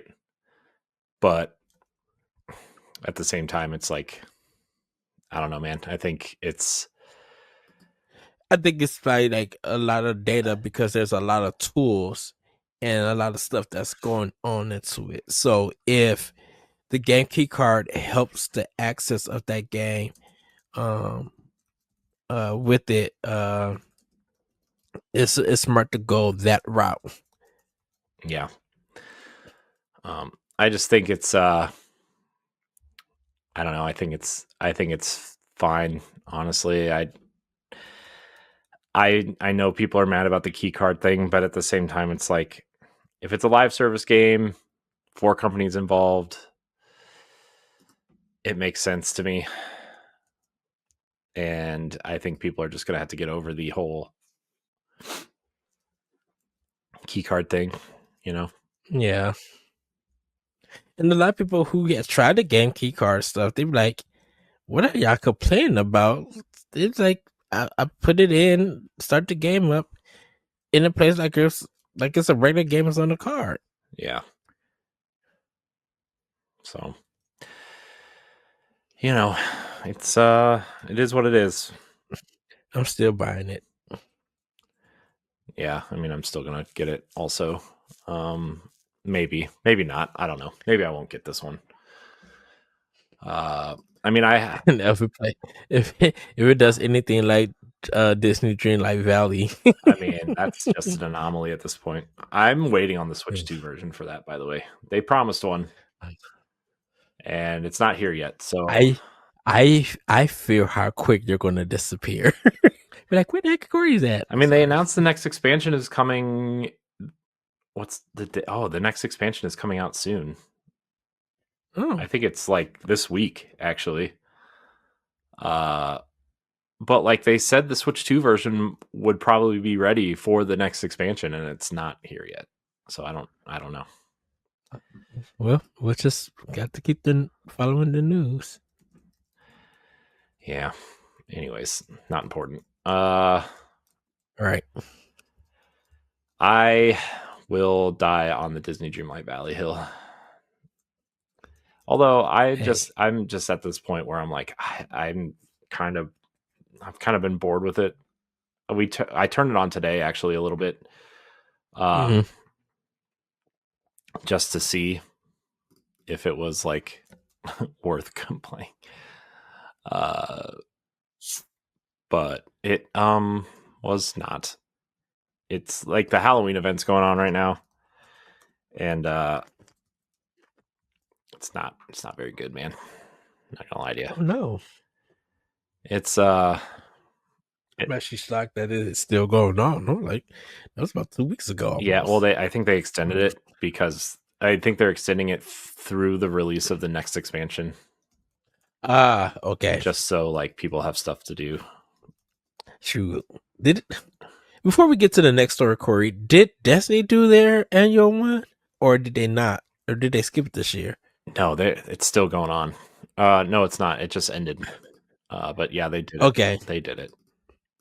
I didn't know if they did something different this year. I just know that they normally Oh, have it it definitely was at different. this time. Um, And well, we will leave it for that. And y'all just gonna have to check out Thomas Castro's for that opinion.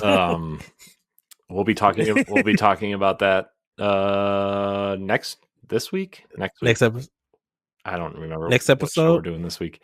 Whatever the next episode is, we'll be talking about that and Arms Week, which is something.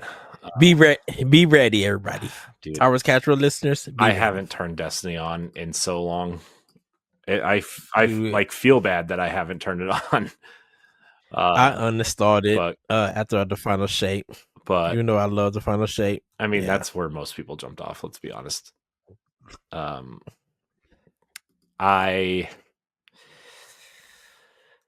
don't know, man. I feel bad, but also there's like a bunch of other things to play, and I will say this, Corey. I think me and you should play it once.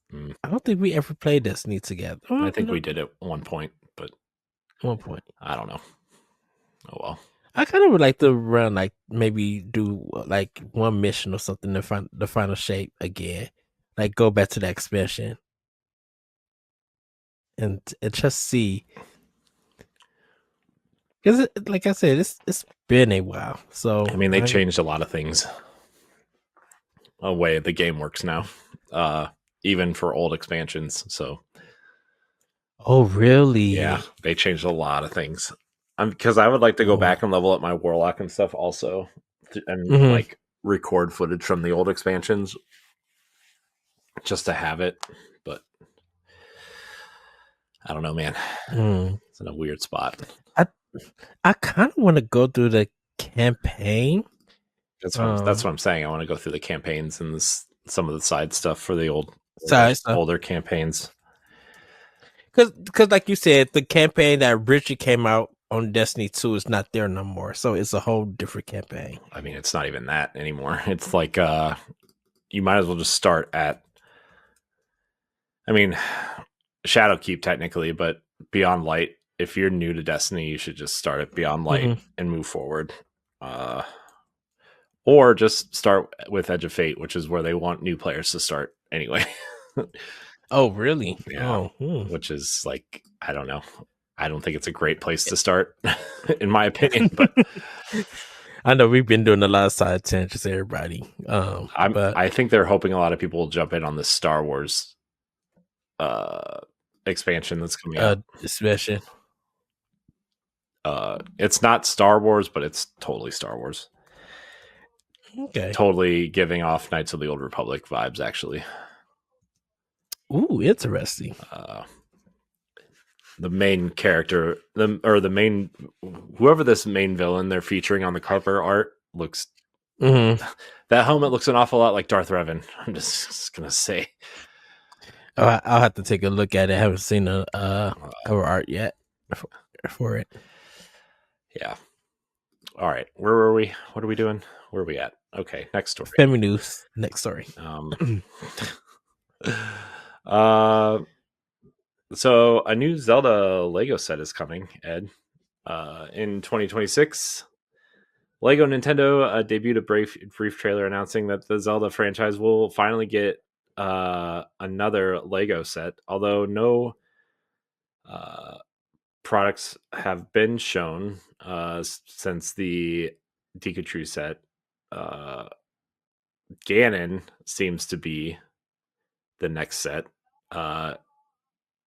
Zelda's let's see. I don't know. I tried to fix some of this and it didn't come out correctly. Anyways, how do you feel about this new set? Have you looked it up at all? Have you like I'm getting like Ocarina vibes of it. It is. It looks I think it's that final battle with Link fighting Ganon in his final form in that ring of fire with the castle in the background. So, because like No, Zelda wasn't in her right yet. For the light arrows, I don't think. I don't know. Dude, Yeah, it's so long I, since I played Ocarina of Time. I guess I played so it a little bit ago, actually, for book club, because I but I don't remember. for some reason it's just like the picture looks Ocarina, but if it's Ganon, I'm getting Zelda 2 vibes. Like when you die and it's the big Ganon like taking over. It's like that big pig one that of looking like that. But that's what I'm getting for. So I'm thinking they're probably still continuing something with Ocarina of Time. Um, I just don't know. I'm intrigued. Um, and even forgot that they even did the Deku set. Like they even did a Legend of Zelda Lego. It's been so long. So um yeah, I think it's cool, but I just like to see what it is. Yeah. Um. Yeah, I hope it's cool. I didn't get the other set. It's too Mm, expensive for my blood, and I have nowhere to put it. But same. you know, it's it is what it is, I guess. I hope that people enjoy it. Yes, whatever it may be. Yeah. All right, Ed. The last news story on our list here is that RollerCoaster Tycoon 3 is getting a physical release. Atari has announced that pre-orders are now live. It is priced at $29.99. The release includes all the expanses, rides, shops, and more. No Switch 2 version, but it is playable on both systems. It'll be released in March. Limited Run Games is handling the physical edition. Ed, I know Roller Coaster Tycoon 3 is your game. I already got my game, so I'm good. But Which was the first one? yeah, the Tycoon? classic Roller Coaster Tycoon Classic came to Switch. Okay, So I love that one. But yeah, 3 is mine. Um, it didn't play well on Switch because it didn't have mouse controls. Um, it has touchscreen controls now, though. on Switch. Yeah. I think because of the mouse controls on Switch 2, I think I want to play them there with those controls. Um, I may go back and do it on with the control stuff. I feel like I might need a stylus in order to do it. To have more, better, so for a better design on it. I think I am going to pre-order this. Because it's at a reasonable price at $30 for all that they offer. Yeah. Um, and I put it in because I'm just like I wanted to know to see if you were thinking about pre-ordering it or anything, or are you going to just like skip this I'm one not kidding. because you got the first I don't one? like Roller Coaster Tycoon 3. I don't like anything that came out after 2. Oh, So plus it's built on the same engine and premises as Roller Coaster Tycoon Adventures that came out on Switch like a couple years ago, oh, which is like, oh my god, that was so bad. but I think well, yeah, you know me when it comes to 3, it's mostly about designing the roller coasters and everything, more than it is the park simulation part for it. I know for you with the 1 and 2, it's the park simulation. Are you building your park and the finances, the business and stuff. To me, it's just making the rides and stuff. Yeah, but I don't know. I still feel like I still feel like 1 is just the purest experience.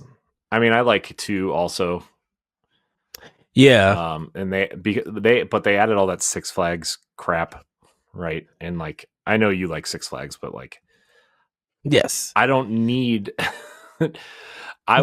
The whole point of that game is to design your own roller coasters. I don't need their roller coasters in my park. And the thing, I think the thing with the Six Flags stuff, think because I have to take a look at all of the stuff that came from the Six Flags because I think it's from different parks They or are. in the business. They are. Because I think Demon might be one of them. I think I can't really say for sure and stuff. But yeah, I'm thinking of pre-ordering this. Um, hopefully it comes. Yeah, I think I'm gonna get it in March. I mean, I'm gonna do the pre-order. Hopefully it comes in March. Hmm. Yeah, we'll see. I'm not gonna get it, but like I said, I already got the one that I wanted. Um, And they announced this on Friday. I think it was like really late that they announced this because when I was doing the news and stuff, I didn't see it until like today. hmm, I'm like, oh, okay. hmm. Uh, yeah. So that's our news. But Ed, I think we need to talk about the leaked Zelda movie footage that came out. We didn't talk about that yet. Okay. It's Yes. literally only like 10 seconds of cell phone footage from far away. Um, and some people are trying to figure out if it's AI or not. I don't think it is. I think it's very clearly somebody's just in the woods filming something, right? But like, Mhm. I don't know. It's there's a character that looks like Impa and the actress that plays Zelda and some horses and a bunch of film crew uh standing around. There's not much to talk about, but it was shown. So I wish I figured that would happen. Like they would leak someone would try to leak something. Um, yeah. you know, um, I think Nintendo and even Sony because I know they said that filming has started Hmm. and everything. I think they're like very strict on everybody that's in that production. They're like no cell phones, no friends and stuff, no family Oh, I'm sure. members. Oh, these are the people that This is like Marvel movie-esque security in this place. mhm, you know, and so I think they're probably going to be make sure that they go that they protect this like as much as they can and stuff. Yeah. Um, Like because they're gonna be out in I think they're recording it in New Zealand. yeah. And if they're gonna be all in all of this open field and open land, they're gonna be like, okay, we gotta make sure we gotta check every perimeter to make sure that nobody from the outside who don't know about our production or not part of our production is around recording or anything. Yeah. Yeah, it's definitely something to, look at if you I don't know. I feel like this footage is I don't know. I think it was weird because Zelda looks like she's wearing her Breath of the Wild sort of a version of that outfit she Hmm. wears in that game, like the blue one, but it looks different. Like it looks different enough, but it also looks similar. um, Impa, the what I am assuming is Impa, looks like the Breath of the Wild version of Impa, right? Like Yeah. I think, right? Like or no, Impa's short and squatty in Breath of the Wild. But then they have young Impa, right? In Tears in Age of Yeah, Calamity. have young yeah. Or she's like a kid or something. So looks like it's somewhere in between that. So I don't know. It's clearly going to take cues. It's probably going to be just like the Mario movie, right? Where it takes cues from the different games and kind of finds a way to fit certain things in to Yeah. have its own story. But And it might not be even a scene that they even use. It might just be something completely different. It would be so funny for Nintendo to make that scene. They some people watch somebody, got their little 10 minute or 10-second of fame and you only see it in the trailer and it's not in the movie at all. yeah, which I assume there's probably going to be something like that for this, right? Like this is going to be a big deal. Oh yeah. Cause they would definitely have to wrap up filming it next year and get to editing it because I'm like 2027. Dude, that's a long ways to go. But I think people are going to be like, that's going to be the one, at least one of the most anticipated movies that people want to see. Yeah. So I guess we'll find out at some point. Yeah, we shall see. Yep, we shall see. But that's it for Family News, I think. Nothing else really going on right now. We're in a holding pattern. So let's get to Pack Watch here. Pack Watch.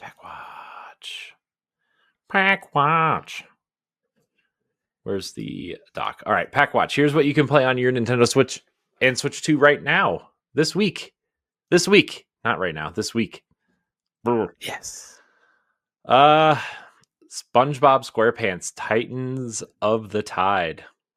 How do you stop two of the biggest egos, the Seven Seas, from fighting? A clash between the Fighting Dutchman and King Neptune has unleashed ghostly mayhem all over Bikini Bottom. SpongeBob and Patrick will need their skills, bravery, and, dare I say, wit to return life to what passes for normal in their undersea home. Join Bikini Bottom's most notorious duo on their ghostliest adventure yet. On 9/19, we're getting Demon School, a new style tactics RPG where motion equals action. Defeat big weirdos in between the human and demon worlds as Faye and her misfit companions while navigating university life on a mysterious island. Starlight Riders Hyper Jump is also coming on the 19th. Defend Earth in the fast-paced arcade shooter. Take command of hyper jump ships and blast through swarms of alien invaders. Charge your warp engines by collecting reactors, but beware the enemy strikes back harder the stronger you become. Switch shot types on the fly, unleash screen clearing bombs and chain combos for maximum destruction. Face off against epic bosses in intense vertical scrolling action, all driven by light narrative transmissions. Starlight Riders Hyper Jump delivers classic arcade thrills with a modern edge. Kirby Air Riders is out on the 20th. I don't know if Nintendo's promoted this game enough. Jeez. Pick up your rider, pick your machine, and mount up for the competition. Take on your rivals in frantic arena battles or fast-paced races on the ground and in the air. Also, those amiibo are out this week, right? The Kirby ones, the $50 Kirby Air Rider ones. Yeah, I kind of want the King DDD one. I'm not gonna lie. I love King DDD, dude. People gonna buy all of them. It's gonna be expensive, but people are gonna complain and then buy them. So yeah. R-Type Delta HD Boosted, also out on the 20th. R-Type Delta is one of the finest shoot-'em-ups ever and took the gaming world by storm upon its release in 1998. Now 27 years later, history repeats itself with R-Type Delta HD Boosted. With its tight-level design and selectable ships, the powerful Delta weapons, and the brilliant force mechanic, this new edition proves that gaming classics this caliber are truly timeless. If you played R-Type Delta back in the day, this is the perfect opportunity to return to its dark science fiction action. If you've ever experienced this essential piece of gaming history before, now's the time. And just to give you guys heads up, I did play this at PAX West when I got to interview the people at City Connection Games, who's going to be publishing this. This game is everything. It's so good. I know they said it was like a PS1 game back in the day, but playing this HD boosted one, Dude, it was so buttery smooth. I literally was spinning. I could have stayed there for a whole 2 hours just playing that and having a ball. He said, So yeah. buttery smooth, he says. Buttery smooth. Yes. All right. The last game here on 11/20, Neon Inferno, is a hybrid side scroller and gallery shooter where the action takes place in both the foreground and the background. As warring factions battle for control of dystopian New York City, you enter the fray as an assassin for the Family, a notorious crime syndicate determined to eliminate its rivals and dominate the metropolitan battlefield. Rendered in beautiful pixel art and backed by an evocative soundtrack, Neon Inferno delivers a stylish, modern 2D action experience with cyberpunk flair. And another game I played at PAX West. Good game. No, PAX East. I'm sorry. Really good game. Not bad. Yeah, this week I will probably get Kirby Air Riders if I do get something. Kirby R-Type for me, and Starlight Riders I'm going to get because it's like only $4.99, and then Demon School I'm going to get. Those are my alleys. Demon School reminds me of Persona 1 when it came out on PlayStation 1, because I think that's when it was called Shin Megami Tensei Persona. Okay, cool. All right, weekly updates, Ed. Here are the major titles receiving updates this week on Nintendo Switch and Switch 2. The Nintendo Today app has been updated with a small widget that lets you check the weekly calendar. In addition, news and browsing history can now be filtered by character. Cool. The Xenoblade Chronicles X Definitive Edition Switch 2 compatibility update resolves several issues, though no specifics have been provided. Atlas will release a launch day update for Persona 3. That one, yeah, that one is with the Atlas one. Oh, that one's already happened. So yeah, we're just gonna go. So that's it. That's all we got. Nothing new on Nintendo Switch Online. Nothing new for Nintendo Music this week. And no questions because I didn't ask for them, and neither did I. That's fine. We'll get back to questions one day. So yeah, someday. So my final thought, of course we talked about like Black Friday coming up this month, like after Thanksgiving, where I know that a lot of the like Black Friday door deals and stuff is going on. Hopefully that you guys, if you're going to be doing Black Friday this year, whether it's in the store or it's online, hopefully you guys do pick up some Switch 2 games that you may have missed, regardless if they key card games or not. Trust me, I think there's a lot of great deals going for a lot of Switch 2 games this holiday. So I'm like, if you're missing stuff in your library, this might be the good time to get it, because like the week after Black Friday, it's full on $60-$70 games, and that week is about $250 plus, depending on everything that you're going to get. And knowing Ubisoft, they're probably going to put Assassin's Creed like $19.99 for Xbox or PlayStation 5. Yeah, I don't know though. It could release cheaper like Star Wars did. Star Wars only released at $40. Yeah. And the gold edition was $59.99 on Switch 2, and it's $120 on Xbox and PlayStation. I would take the $59.99 price with no questions. Yeah. But yeah, everybody, I'm like, definitely, I think hopefully there'll be a lot of Switch 2 good deals, and hopefully that you guys go and pick them up.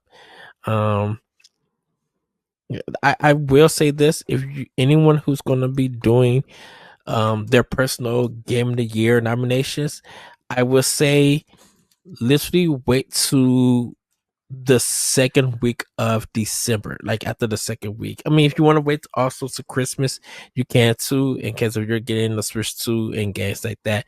But I'm like, if you feel like that you played everything and you're ready to make up your mind, do it like the second week after Christmas. I mean, the second week of December. We will probably do our Game of the Year stuff that first week of January for this show, or maybe the Yeah. last week of the year. I don't know. We'll figure it out. I think we'll do it. Let's do it in the first in January. Yeah, because there'll probably be no news that week, right? I'm sure. Yeah. So, well, my final thought is, it was just kind of nice to get back into playing some games because I've been in such a weird non-gaming mood the last few, I don't know, months, really, honestly. Like, I mean, I've been playing Star Wars Outlaws, but like, I just haven't been in the mood to play anything, and it's been kind of nice to get back into the swing of things. So, I guess it's good to take breaks, but also like do what your mind tells you to do. You know, it's kind of, you know, nice to take breaks once in a Yes. while and come back, but I don't know, man. I miss certain things. I just, life's been really different lately, so A bit wacky. yeah. So that's it though. That's it from me. Yeah. All right, everybody. Ooh, Corey, we did another 2-hour show. Yeah, we did it. Hooray. It's been a while. Well, thank you for watching and or listening to this episode of Nintendo Pow Block. If you joined us live, you know what? I can't say that anymore. You joined us live. You look, follow and subscribe to the channel you're watching if you haven't done so already. If you're watching later on YouTube, be sure to subscribe to the channel, like the video, and share your thoughts in the comments, whether it's on today's topic or a new idea we can discuss in a future episode. If you're listening on Spotify or Apple Podcasts, consider leaving us a 5-star rating and a nice review as it helps us with the scalability and reach. You can support Boss Rush on Patreon at patreon.com/Boss Rush Network and at a tier that's right for you. You can even follow for free and gain access to all of our base shows on one feed. Before we actually go, everybody, I forgot to mention I do have 2 articles on bossrush.net. You can check out my interview with Hal about Miss Fall Hunter. I talked to him for 30 minutes at PAX West, so you guys can give that one. Also, Obacadero, Chase and Seek.